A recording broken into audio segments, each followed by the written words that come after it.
Sallallahu ala Muhammad sallallahu alaihi wasallam sallallahu. Bismillahirrahmanirrahim. Alhamdulillah wassalatu wassalamu ala sayyidina Rasulullah amma ba'du. Izin Bu ya. Dalam surat Az-Zumar disebutkan Allah yatawaffal anfusa ya. Allah lah yang menyempurnakan, yang mewafatkan, artinya menyempurnakan. Itu bahasa terjemahan halusnya. Tapi terjemahan lamanya, Allah lah yang mewafatkan jiwa-jiwa di saat dia mati. Mati itu ada dua. Ada mati berarti tidur, ada mati berpisah ruh dengan badan. Ya. Kalau mati tidur itu masih dalam genggaman Allah, lalu dikembalikan. Kalau mati berpisah dari badan, Allah ambil nyawa tapi tidak Allah kembalikan. Jadi di manakah ruh dalam genggaman Allah? Itu jawabannya ya.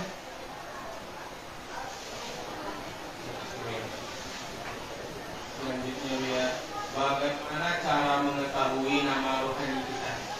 Apakah bacaan surat dapat sampai jika kita tidak mengetahui nama rohaninya? Dan jika kita tidak tahu nama roh kita, apa bisa kita bersembunyi dengan ibu rohani yaitu rohnya? Yang tahu nama rohani hanyalah pewaris mutlak rohani yang disebut wali kutub al-ghaus. Bukan kutub saja, tapi ada al-ghaus. Al-ghaus itu artinya raja para wali. Jadi kutub di bawah kutub itu abdal, ada autad. Lalu di atas mereka disebut dengan al-ghaus. Mereka lah tajalli mutlak zat Allah. Dan mereka lah yang punya hak mengetahui dan memberi nama ruh. Di luar itu cuma nama tarekat. Gelar mursyid kepada murid itu boleh, tapi itu cuma sampai di kertas ijazah, tidak sampai di bawah mati. Ya, prosedurnya panjang nanti. Oh, diberi mursyid, mursyidmu sanadnya mana? Ntar dipanjangin. Ya. Tapi kalau langsung dari al-ghaus, oh nama dari al-ghaus, langsung dikasih jalan. Ya, jadi nama ruh itu boleh disebut nama syafaat. Nama apa? Ya, atau boleh disebut nama kelahiran ruh. Ya. Kalau kita biasanya akikahkan, diakikahkan secara fikih. Tapi dalam ilmu fikih kan tidak ada nama ruh. Sebab itu bukan bagian fikih. Itu bagian dari ilmu hakikat. Kalau dapat rezeki ya bersyukurlah kalau dapat nama ruh. Ya, berakikahlah sendiri. Ya, lebih syukur lebih guru ya. Jadi bagaimana cara tahunya? Harus kenal dengan al-ghaus atau punya koneksi dengan orang yang kenal dengan al-ghaus, baru bisa dapat nama ruh. Masalahnya al-ghaus ini nyamar jadi orang yang paling tidak disangka dia ada seorang wali. Dia nggak ada pakai kayak kita yang ini, nggak, jarang. Antum nggak percaya kalau dia al-ghaus ter. Malamatiyah, ini Sayyid Malamatiyah, penghulunya Malamatiyah. Kalau kita kan Torikoh Sufiyah. Torikoh Sufiyah itu jelas, dimulai dengan syahadat, dimulai dengan taubat, dimandikan, ada baiatnya, ada talqinnya, ada suluknya. Kalau Malamatiyah sebaliknya. Malamatiyah itu Allah itu berkalam-kalam setiap saat kepada dalam kalbunya. Maka untuk menyembunyikan kegirangannya itu, dia kemudian menghancurkan sisi egonya dengan cara memerankan sesuatu yang membuat orang berburuk sangka kepadanya. Itulah Malamatiyah ya. Kalau beruntung nanti ketemu ya. Amin. Ketika kita berzikir, badan bergetar. Kadang-kadang rasa mau terbang, kadang-kadang tangisan kencang tanpa berbuat. Apakah bisa dikatakan orang seperti ini telah bermanfaat atau dapat buruk?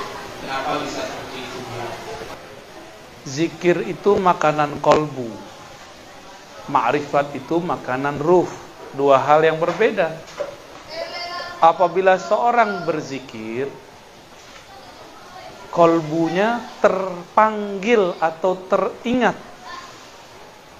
Apabila kolbunya terkoneksi dengan ruh, terjadilah getaran. Jika getaran itu terjadi pada tubuh yang anasir anginnya lebih kuat, maka dia melayang. Jika anasir apinya lebih dahsyat, dia kepanasan. Jika anasir airnya lebih dominan, maka dia kedinginan. Jika anasir tanahnya lebih kuat, dia akan merasa kayak berat dan jatuh. Tapi satu hal yang tidak bisa berubah, ala bidzikrillah tatmainnul. Jadi tidak penting tubuh melayang, badan dingin dan panas. Yang penting adalah kolbunya tenang. Kenapa kolbu tenang? Anak kete dia gih mainannya, tenang enggak? Mainan kolbu cuma satu, bizikrillah, dengan menyebut-nyebut nama. Maka buatlah kolbu kita senang, sebutlah namanya, berikanlah makanan dan mainannya, ya. Ambillah talqin dari gurunya, ambillah latihan suluk daripada mursyidnya. Insya Allah kolbu jadi tenang. Tapi ma'rifat berbeda. Ma'rifat ada pada ruh. Maka satu nafas ahli ma'rifat lebih afdol dari 70.000 zikir ahli kolbu. Satu getaran ahli kolbu lebih afdol daripada 70.000 kali orang sholat. Begitulah terus, ya.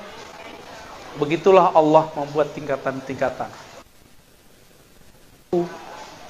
Kolbu itu ada tingkatan-tingkatannya. Ada kolbu nafs jiwa, itu yang dipelajari dalam latifah kolbiyah. Latifah yang 7, ada 7 titik rohani, 7 titik nafsiyah. Ada kolbu, itu kolbu nafsiyah. Ada kolbunya kulub, namanya fuad. Ada kolbunya ruh, namanya sir. Di dalam sir itulah ma'rifat, mengenal Allah. Sallallahu alaihi